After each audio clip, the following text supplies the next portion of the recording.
गया खरी हो हमर यार मनावा तो एक बेर बात कर लगे हो गया खरी हो हमर यार मनावा तो एक बेर बात कर लगे हो गे सोना यारवा हो भरती पटनवा में आके मुलाकात कर लेगे आगे सुना यारवा हो भरती पटनवा में आके मुलाकात कर लेगे आगे चली जाइबौ छोड़ी के दुनिया विदाई अपने हाथ कर लेगे आगे सुना यारवा हो भरती पटनवा में आके मुलाकात कर लेगे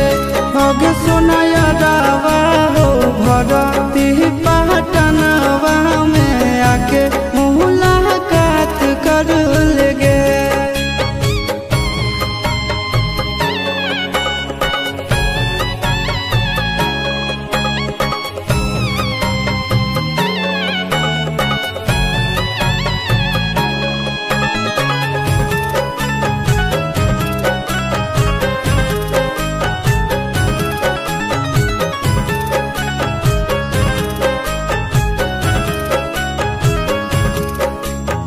मरे घड़ी पनिया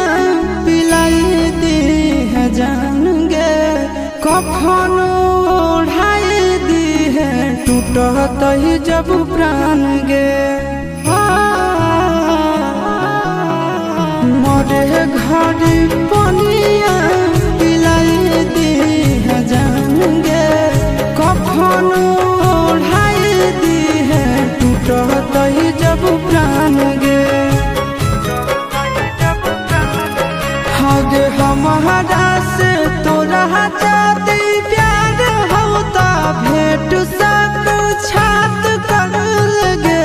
आगे सोना यारवा हो भरती पटनवा में आके मुलाकात कर लेगे आगे सोना यारवा हो भरती पटनवा में आके मुलाकात कर लेगे।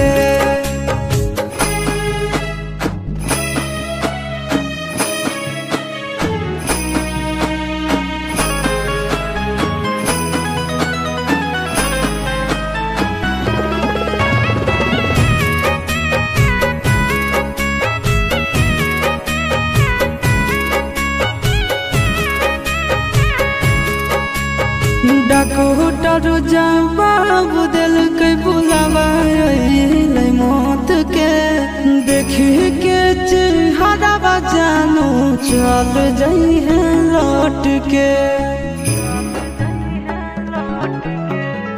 डॉक्टर जवाब दिल के बुलावा मौत के देखी के चेहरा जानू चल जाई है लौट के आगे अमन